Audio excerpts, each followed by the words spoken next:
आपको यह चीज़ सोच के चलना है कि अगर कंपटीशन क्रैक करना है तो आपको सिस्टमेटिक स्टडी एक रूटीन फ्रेम में पढ़ना होगा। कंपटीशन के लिए कोई कहता है 16 घंटा पढ़ो, कोई कहता है 12 घंटा पढ़ो। बाबू, पढ़ने के लिए सबसे पहले तो बैठो, 2-2 घंटा का रूटीन बनाइए। अगर कंपटीशन compete करना है तो स्टार्ट तो लो पहले।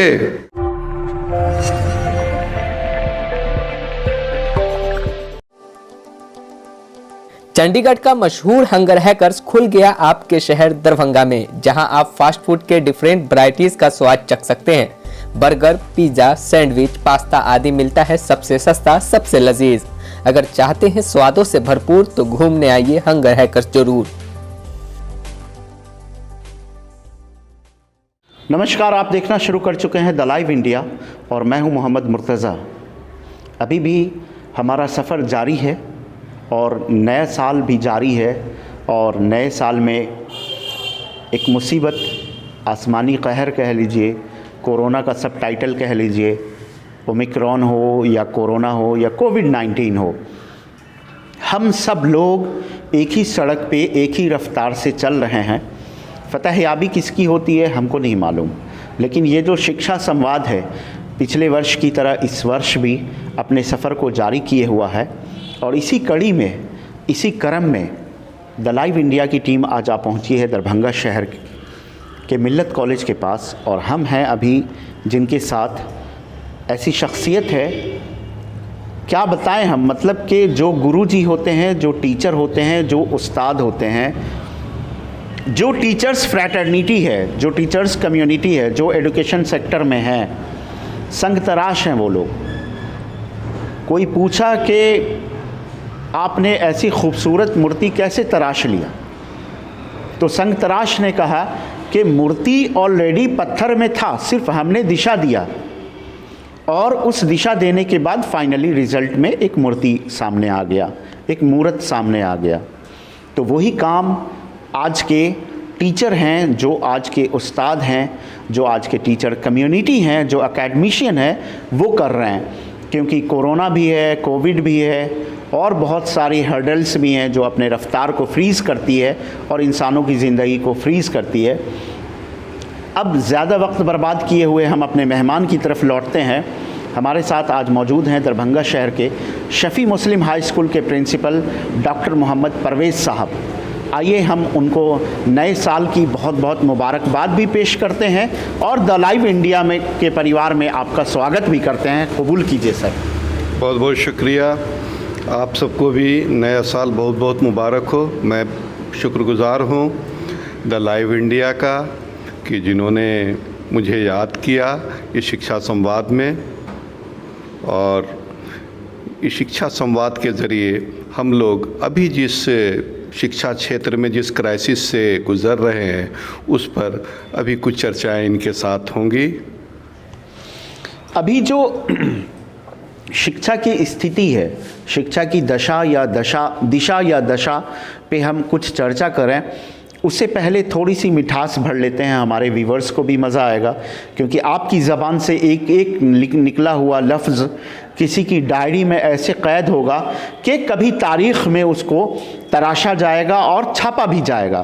तो नए साल की दस्तक और नए सवेरे में कोरोना का भी दस्तक हो गया, तो लाइफ एक तरह से फ्रीज़ हो चुकी है। लेकिन एग्ज़ाम सर पे है, उल्टी गिनती शुरू हो चुकी है, लोग भी अफरा तफरी के आलम में और स्टूडेंट भी अफरा तफरी के आलम में। तो इस फ़िज़ा में लोगों को अपने ब्रेन को कंट्रोल कैसे करना है, साइकोलॉजिकल प्रेशर से बाहर कैसे आना है और एग्ज़ाम को बेहतरीन और ख़ूबसूरत अंदाज में क्रैक कैसे करना है, वो हम आपसे सुनना चाहेंगे।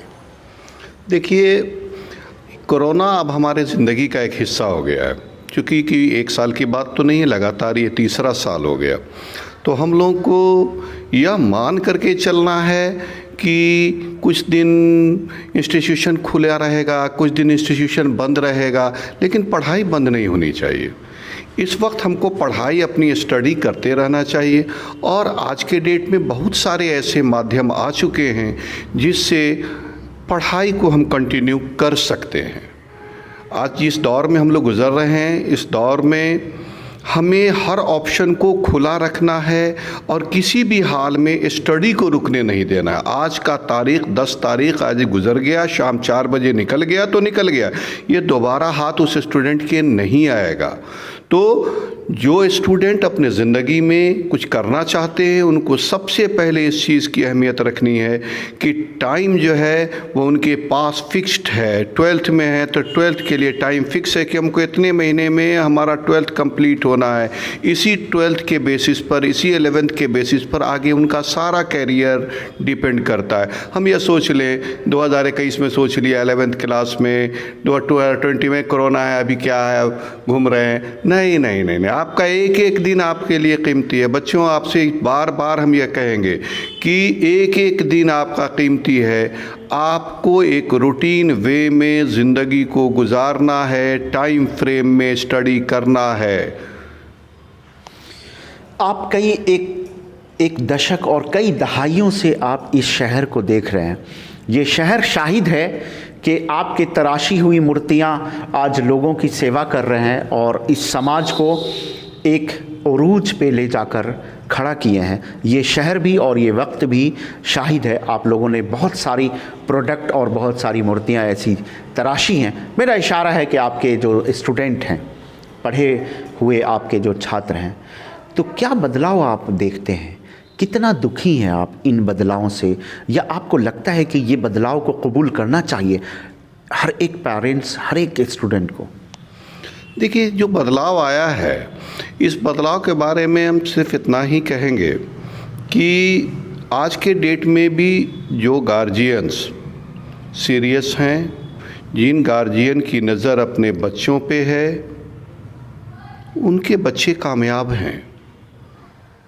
और ठीक है, हमारा बेटा है, आज कब कहेंगे कि पापा को बोलेगा आप क्या आप आज के डेट में बेटा बाप पर हावी हो जाता है, आपको मोबाइल में नहीं आता, लाइए हम ठीक कर देते हैं। नहीं नहीं, ठीक तो वो कर देगा, लेकिन बेटा से सीख लीजिए आप कि दोबारा यह लाइन वो आपको नहीं बोले कि आप क्या जान रहे हैं, हम ठीक कर देंगे।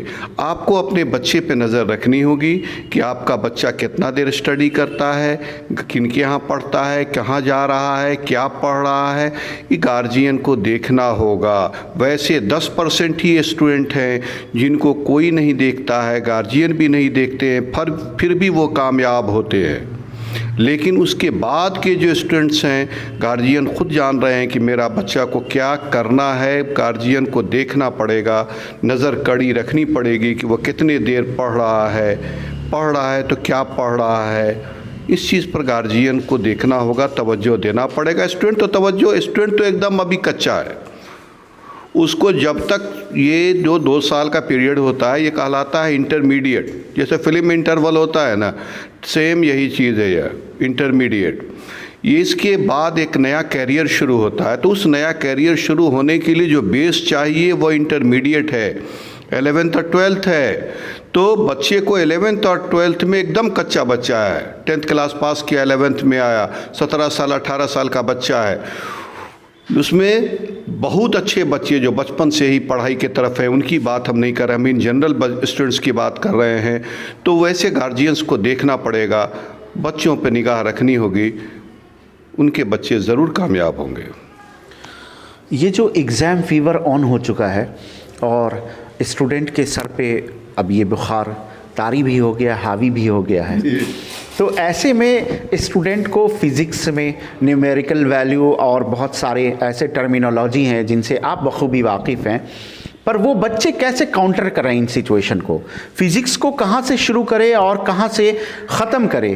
क्या सफ़र करे, क्या स्ट्रैटी अपनाए वो इंटरमीडिएट के एग्ज़ाम के लिए? देखिए, जो 10% स्टूडेंट, 20% स्टूडेंट्स हैं जो काफ़ी सीरियस हैं, उनके बारे में तो कुछ कहना ही नहीं। लेकिन जो एवरेज स्टूडेंट हैं जिन्होंने कोरोना की वजह से या कोरोना के बहाना से स्टडी सही से नहीं किया, जबकि स्टडी हुई है, ऑनलाइन प्लेटफॉर्म पर भी लोगों ने पढ़ाया है, फिर ऑफलाइन प्लेटफॉर्म पर भी अभी ना कोरोना का लॉकडाउन हुआ, इससे पहले ऑफलाइन चल रहा था, तो पढ़ाई हुई है। अब वैसे स्टूडेंट्स को आगे पढ़ने की ज़रूरत भी नहीं, उनको सिर्फ जो पढ़े हैं उसको रिवाइज़ करने की ज़रूरत है। अब नए टॉपिक, नया चीज़ जो छूट गया है उसको छोड़ दो, जो उतना कलेक्ट किए हुए उसको सही से मजबूती के साथ अपने पास कलेक्ट करो। कलेक्ट करने का तरीका है रिवीजन, उनको रिवीजन करना होगा। बच्चे पूछेंगे सर हम क्या रिवाइज़ करें, 3 साल का क्वेश्चन, 4 साल का क्वेश्चन तुम बनाओ। ये 4 साल का क्वेश्चन, 3 साल का क्वेश्चन तुम बना लोगे तो 80 to 90% क्वेश्चन उसमें से रहेंगे। तो आपको जो बैक ईयर्स का क्वेश्चन है 2021, 2020, 19, 18, कम से कम 4 साल का ऑब्जेक्टिव, 4 साल का लॉन्ग क्वेश्चन, 4 साल का शॉर्ट क्वेश्चन को बना जाओ। गारंटी है कि अच्छे से अच्छे मार्क्स से आप compete करेंगे। कंपटीशन नहीं compete करेंगे, कंपटीशन के लिए आपको मेहनत करनी पड़ेगी। कंपटीशन के लिए आपकी पूरी स्टडी काउंट करेगी। कंपटीशन, हमारे एक सर हैं तो वो कहते हैं कंपटीशन का मतलब है क्या, 90 का मतलब 100 है, 89 का मतलब 0। अगर सिलेक्शन 90 पर आके एंड कर गया तो हम compete कर गए, और 89 आ गया तो हम छूट गए तो हम 0 पर आ गए। ऐसी तो आपको यह चीज़ सोच के चलना है कि अगर कंपटीशन क्रैक करना है तो आपको सिस्टमेटिक स्टडी, एक रूटीन फ्रेम में पढ़ना होगा। कंपटीशन के लिए कोई कहता है 16 घंटा पढ़ो, कोई कहता है 12 घंटा पढ़ो। बाबू, पढ़ने के लिए सबसे पहले तो बैठो, 2-2 घंटा का रूटीन बनाइए। अगर कंपटीशन compete करना है तो स्टार्ट तो लो पहले, 2 घंटा फिजिक्स, 2 घंटा केमिस्ट्री, 2 घंटा मैथ, लेकिन बैठना है, कुछ भी हो जाए।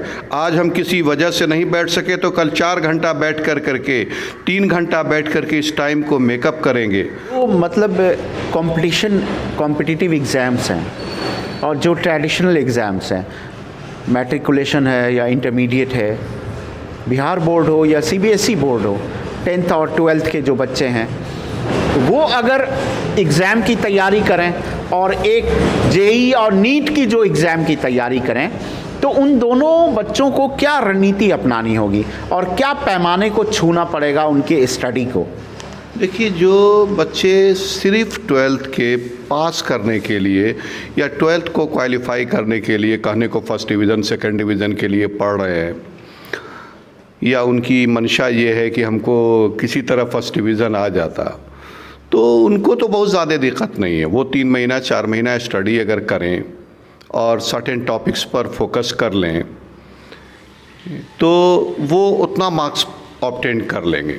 अब तो उल्टी गिनती शुरू हो गई है और अब तो वक्त नहीं है, तो अब भी उनको हम तो यही बोलेंगे कि 2-3 साल का क्वेश्चन पढ़ लो, 2-3 साल के क्वेश्चन में तुमको उतना मार्क्स आना है। लेकिन जहाँ तक आप कंपटीशन की बात करते हैं, ये 1 दिन की चीज़ नहीं है, ये 3 महीना की चीज़ नहीं है। ये 10th आपने किया है, उसके बाद से आपको कंप्लीट उस स्टडी में लग जाना है। चाहे कोरोना हो, चाहे बंदी हो, उससे कोई मतलब नहीं, आपका स्टडी नहीं रुकना चाहिए। और स्टडी के बहुत सारे, जैसा मैंने बताया कि स्टडी के बहुत सारे प्लेटफॉर्म आ गए हैं। आप ऑनलाइन ज्वाइन करें, अनअकैडमी हो या जो भी, इस तरह के बहुत सारे प्लेटफॉर्म्स हैं जिस प्लेटफॉर्म में बहुत अच्छी मटेरियल्स हैं, बहुत अच्छे तरीके से पढ़ाई जाती है, वो पढ़ा देंगे। बराबर एक चीज़ मैं बोलता हूँ, आपका टीचर आपको पढ़ा देगा, लेकिन उस पढ़ाई को आप कितने देर तक अपने पास रखते हैं, यही होती है सेल्फ स्टडी। मैंने अभी कुछ देर पहले कहा था कि आप 6 घंटा स्टडी करो, तो मैं ये नहीं कह रहा हूँ कि 6 घंटा में आपका कोचिंग पीरियड भी है, 6 घंटा में आपका क्लास पीरियड भी है। वो स्टडी पीरियड आपका नहीं कहलाएगा मेरी नज़र से। आपका स्टडी पीरियड वह है जब आपका मोबाइल साइलेंट पर है, मोबाइल से आप दूर हैं, रूम के अंदर बैठे हुए हैं, आपका के पास कोई डिस्टरबेंस नहीं है सिवाय स्टडी के, वह पीरियड आपका स्टडी पीरियड होगा। आप 2-2 घंटा उस तरह से कंटिन्यू 2 साल मेहनत करो, कोई एग्ज़ामिनेशन क्रैक कर सकते हो। पढ़ना होगा, आप compete करोगे।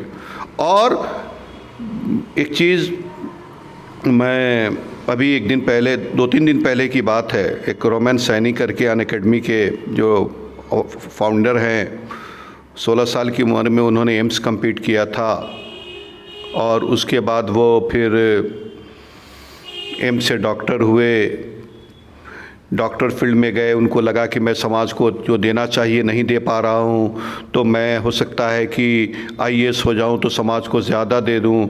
उन्होंने तुरंत डॉक्टरी छोड़ी, यूपीएससी का कंपटीशन फेस किया, वो आईएएस भी हुए। कुछ दिन आईएएस रहने के बाद भी उनको लगा कि नहीं, जो समाज को मिलना चाहिए वो नहीं मिल रहा है, और उन्होंने एक प्लेटफॉर्म खड़ा किया, अनअकैडमी, जैसा आप लोग जानते होंगे। तो मैं उनका इंटरव्यू देख रहा था, तो उन्होंने एक चीज़ बताया, हमको भी ये चीज़ बहुत अच्छी लगी कि आप जो स्टडी करते हो उसमें दो टाइम जो होता है वो बहुत इम्पॉर्टेंट होता है। एक टाइम जब आप पढ़ने बैठे हो, और एक जिस वक्त पढ़ाई को आप बंद कर रहे हो। ये दो टाइम का जो पीरियड है, इस पीरियड में पढ़ी हुई पढ़ाई काफ़ी अच्छे से समझ में आती है। तो उन्होंने कहा कि आप शिफ्ट बांटो 50-50 मिनट का, 25-25 मिनट का, कि 25 मिनट पढ़ेंगे, 5 मिनट उसके बाद फिर रेस्ट करेंगे, या 50 मिनट पढ़ेंगे, 10 मिनट रेस्ट करेंगे। 10 मिनट के बीच में हम दो बिस्किट खा लिया, एक गिलास पानी पी लिया, या कुछ हम इस तरह से क्या नाम है वॉक ले लिया, बालकनी में चले गए। तो कहने का यह मतलब है कि आपको स्टडी करना है और एक प्लान्ड वे में करना है। एक चीज़ कहते हैं लोग, बहुत हम स्टूडेंट्स आते हैं, कहते हैं सर फिजिक्स का ये टॉपिक बहुत भारी।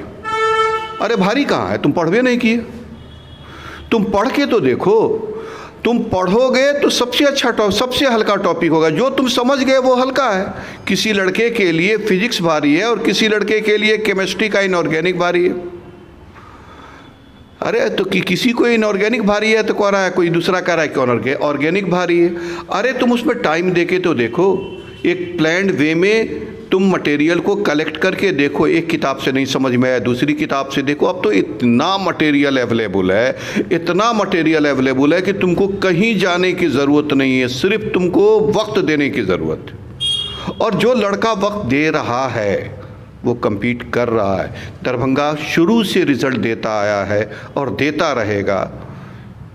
एक चीज़ और हम बोलेंगे, मुर्तज़ा साहब ने कंपटीशन के बारे में बोला है। मैं एक चीज़ बताता हूं कि आपका कंपटीशन सिर्फ 10% स्टूडेंट के बीच है। आप पहले उस 10%, हम मैक्सिमम उसको 20% कह सकते हैं, आपका कंपटीशन सिर्फ 20% है। पहले तो उस 20% में हमको इन करना है, मेरा ये टारगेट होना चाहिए। नीट का कंपटीशन है, 600 प्लस आएगा तभी गवर्नमेंट कॉलेज मिलेगा। गवर्नमेंट कॉलेज मिलेगा तभी मेरा मकसद पूरा होगा, क्योंकि हम उस परिवेश से नहीं आते हैं कि मेरे गार्जियन उतना पैसा दे करके किसी प्राइवेट मेडिकल कॉलेज में मेरा एडमिशन करा दें। तो पहले तो हमको इस तरह से स्टडी करना है, इस तरह से प्रैक्टिस करना है, अपने को बीच बीच में अपना टेस्ट लेकर के एनालाइज करते रहना है कि मैं उस रेस में आ पा रहा हूँ कि नहीं। मैं पिछले 1 साल का नीट का क्वेश्चन उल्टा किसी भी साल का उठा लिया, घड़ी लेके बैठ गए और देखा कि भाई मैं कितना देर में इसको सॉल्व कर पा रहा हूँ, और ख़ुद से जज किया कि मुझे कितना मार्क्स आया। नहीं नीट्स का क्वेश्चन मिला, ऐसे बहुत सारे क्वेश्चन पैकेज अवेलेबल्स हैं। उस क्वेश्चन पैकेट को उठाया, टाइम फिक्स किया, घड़ी देखा, स्टार्ट किया, टाइम ऑन ऑफ किया, देख लिया, खुद से एसेट की खुद से मार्क्स को ऐड किया, और उसके बाद देखा कि मैं उस रेस में आ पा रहा हूँ कि नहीं। तो पहले तो हमको उस 20% के रेस में आना है। जब रेस में आ जाओगे तो इंशाल्लाह कामयाबी मिलेगी, क्योंकि अब तुम उस ट्रैक पर आ चुके हो, तो तुमको इंशाल्लाह कामयाबी मिलेगी। और जिस लड़के ने भी मेहनत किया है ज़िंदगी में, कभी भी कामयाबी उससे दूर नहीं रही है, कामयाबी उसको मिली ही है। वो हो सकता है किसी एक सेक्टर के लिए तैयारी कर रहा हो, उस सेक्टर में वो पीछे रह गया, लेकिन उसके बाद का उसका ऑप्शन उससे भी मजबूत मिलता है, क्योंकि उसको पढ़ने की आदत लग चुकी होती है। जिसको पढ़ने की आदत लगी रहेगी वो ज़िंदगी में कामयाब होगा। ट्रेडिशनल मोड ऑफ एजुकेशन से आप आए हैं, बहुत सारी उतार चढ़ाव और बहुत सारे धूप छाँव देखे हैं आप इस शहर के भी और अपनी पूरी ज़िंदगी के भी। ये जो डिजिटल प्लेटफॉर्म बना है और ये जो मॉडर्नाइजेशन के नाम पे कमर्शियलाइजेशन है, व्यापारीकरण हो रहा, इंसानों के आंसुओं का, मुस्कुराहट का भी, जज्बात का भी, और उससे बड़ी बात और सबसे मज़ेदार बात तो ये है कि आज के ज़माने में एडुकेशन का भी कमर्शियलाइजेशन ऑफ एडुकेशन हो गया। शिक्षा का भी व्यापारीकरण हो गया। तो आप इस पर आपका क्या नज़रिया, आप इसमें हवा के ख़िलाफ़ खुद को या ऐसे स्टूडेंट को आप कैसे मशवरा देते हैं कि हवा के ख़िलाफ़ खड़े रहने का? देखिए, प्राइवेटाइजेशन की जो बात है, आज के डेट में भी पूरे हिंदुस्तान में बहुत सारे मेडिकल कॉलेजेस हैं, लेकिन अभी भी एक नंबर पर एम्स है, एक नंबर पर मौलाना आज़ाद है। कहाँ प्राइवेटाइजेशन उसको इफ़ेक्ट किया है? वो अपनी गरिमा अभी तक बनाए हुआ है। प्राइमरी या secondary school of education, primary और सेकेंडरी स्कूल ऑफ एजुकेशन की सबसे बड़ी चीज़ हो गई कि एक दौर आया, ये दौर शुरू हुआ है समझिए 2000 से हर शहर में बड़े बड़े प्राइवेट स्कूल खुलने लगे। एक इंग्लिश मीडियम कह करके लोग उसकी तरफ जाने लगे, और इससे वैसे घर जहाँ एजुकेशन पहले से था, उस घर से बच्चे गवर्नमेंट स्कूल की जगह प्राइवेट स्कूल में गए। तो जहाँ से एजुकेशन था और एक घर ऐसा था जहाँ एजुकेशन नहीं था, तो उसने जो कंपेयर किया तो देखा कि फ़लाने बाबू का बेटा तो अब प्राइवेट स्कूल में पढ़ रहा है, इसका मतलब यहाँ पढ़ाई अच्छा हो रहा है, और इस तरह से प्राइवेटाइजेशन को बढ़ावा हुआ है। लेकिन आज के डेट में भी आप किसी भी गवर्नमेंट स्कूल में चले जाएंगे, गवर्नमेंट स्कूल में जितने स्किल्ड टीचर हैं, जितने क्वालिफाइड टीचर हैं, वो एक सर्टेन कंपटीशन को compete करके उस प्लेटफॉर्म पर पहुँचे हैं, उस जगह पर पहुँचे हैं। तो टीचर्स के मामले में आज भी गवर्नमेंट स्कूल बहुत अच्छा है। ये अलग बात है कि उनको जो खुराक जिसको देना है वैसा मटेरियल उनके सामने हाजिर हो। मेरा कहने का यह मकसद है कि अगर वो लॉट आज के डेट में भी गवर्नमेंट स्कूल में आने लगे तो बहुत कुछ बदल जाएगा। कमर्शियलाइजेशन ऑफ एजुकेशन, शिक्षा का व्यापारीकरण बड़ा मुद्दा है। कभी हम शिक्षाविदों को बैठा लेंगे, एक चौपाल लगाएंगे, एक प्लेटफॉर्म पे लाएंगे सारे लोगों को, मगर मुख्तसर से हम आपसे पूछते हैं कि क्या ये सोसाइटी का ट्रांसफॉर्मेशन है, रिवॉल्यूशन है, स्टेटस सिंबल है कि बड़े बड़े ब्रांडेड प्राइवेट स्कूल में पढ़ाना? सिक्के का पहलू ये, एक पहलू तो ये है कि क्या बड़े बड़े स्कूलों में पढ़ाना स्टेटस सिंबल है आज के लिए, और सिक्के का दूसरा पहलू सर ये है कि दोषी कौन है? देखिए, इसमें जो सबसे बड़ा प्राइवेटाइजेशन की बात कर रहे हैं, स्टेटस सिंबल की बात कर रहे हैं, आज के डेट में सबसे बड़ी चीज़ क्या हुई कि आज से आप जो भी हमारे व्यूवर्स देख रहे हैं वो अपने फादर, अपने अब्बा को याद करें, तो उनके अब्बा उनके पढ़ाई के प्रति इतना सीरियस रहते थे कि हफ्ता में, महीना में, 2 महीने पर एक बार स्कूल ज़रूर जाते थे। स्कूल जाते थे या चचा चले गए, खालू चले गए, मामू चले गए, जो भी गार्जियंस हैं इसमें 2-3 घर में 2-3 गार्जियन ऐसे एक्टिव रहते थे जिनका काम रहता था बच्चों को स्टडी की तरफ ध्यान देना कि मेरा पूरा घर का बच्चा कैसे पढ़ रहा है। आज तो इंडिविजुअल फैमिली हो गया है, हर जगह पापा को फुर्सत नहीं है। पापा को सिर्फ एक चीज़ है कि हमको फ़ीस दे देना है। बेटा बोलेगा फलाने जगह हम जाएंगे, फलाना जगह स्टडी करने के लिए, हाँ ठीक है बेटा तुम चले जाओ। हो सकता है उसका अंकल भी बोले कि पहले देखिए बच्चा में थोड़ा सा यहाँ मेहनत करवाइए तब वहाँ भेजिएगा, तो कहेगा ना बेटा ठीक है मेरा। ओवर कॉन्फिडेंस लोग बच्चे पे करते हैं।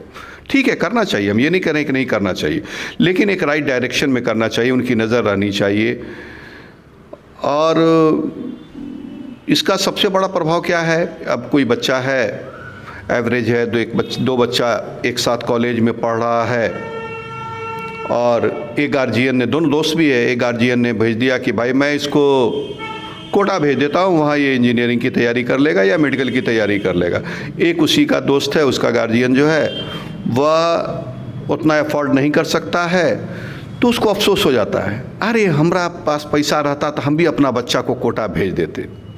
उसका बच्चा पढ़ने में तेज़ है, वो दरभंगा में रह के कम्पीट कर जाता है और कोटा वाला कोटा ही में घूमता रह जाता है। तो जो लड़का पढ़ेगा वो कहीं पढ़े, हमको तो ये गार्जियन को सिर्फ यह देखना है कि वो कितना देर पढ़ रहा है, वो कहीं पढ़ेगा, कम्पीट करेगा। वो कोटा में बैठ के पढ़े, दरभंगा में बैठ के पढ़े, अपने गांव में मटेरियल ले जाके किताब खरीद करके पढ़े, वो कम्पीट करेगा।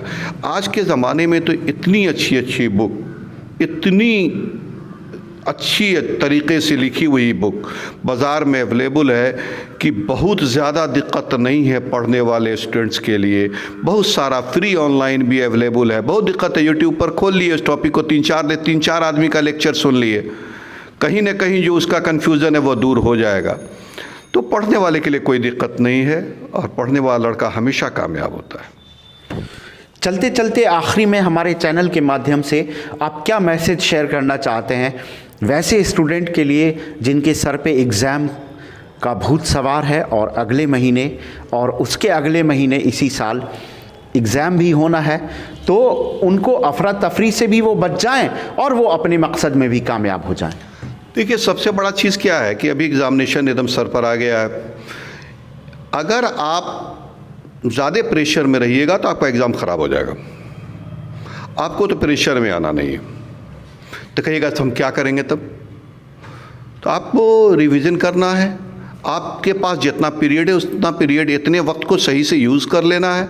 अगर आप पहले से सही से पढ़ते हुए आ रहे हैं तब तो आप एग्ज़ामिनेशन के दिन भी उतना ही देर पढ़ के जाइएगा, एग्ज़ाम बढ़िया दे के आइएगा। ये बोर्ड एग्ज़ामिनेशन में आप अगर रेगुलर स्टडी कर रहे हैं तो आपको मालूम है कि इस 10 क्वेश्चन में से 3 क्वेश्चन लॉन्ग पूछेगा ही, क्योंकि आप 4 साल का क्वेश्चन पीछे का देख चुके हैं। ये आपके पास तो बहुत सारा ऑप्शंस है। अब तो ऑप्शन है 6 में से 3 का जवाब देना है, 20 में से 10 का जवाब देना है शॉर्ट क्वेश्चन में, 70 में से 35 को ऑब्जेक्टिव देना है। आपके पास ऑप्शन है। आप 3 साल 4 साल का क्वेश्चन को रिवाइज कर लीजिए, कामयाब होइएगा। जो अच्छे स्टूडेंट्स हैं उनके लिए मैं इतना ही कहूँगा कि आप अपनी मेहनत को बरकरार रखें और अभी 20 दिन 25 दिन जो भी आपका ये पीरियड है, इस पीरियड में आप कंपटीशन पर फोकस ना करके कंप्लीट बोर्ड के लिए जो बोर्ड पैटर्न है उस हिसाब से सिर्फ आप पढ़ चुके हैं पूरा, उस क्वेश्चन को सही से पढ़ के जवाब को देख लीजिए, उसका रिवीजन कर लीजिए। एक चीज़ और बोलेंगे, हम लोग कॉपी में देखते हैं बराबर क्वेश्चन पूछ रहा है थोड़ा सा, आप पूरा का पूरा लिख दिया, नंबर तो वही 5 नंबर का है। तो आप सबसे पहला काम करें कि क्वेश्चन को पढ़िए, गहराई के साथ पढ़िए कि ये क्या क्वेश्चन पूछ रहा है। उससे ज़्यादा आंसर लिखने का ज़रूरत नहीं है।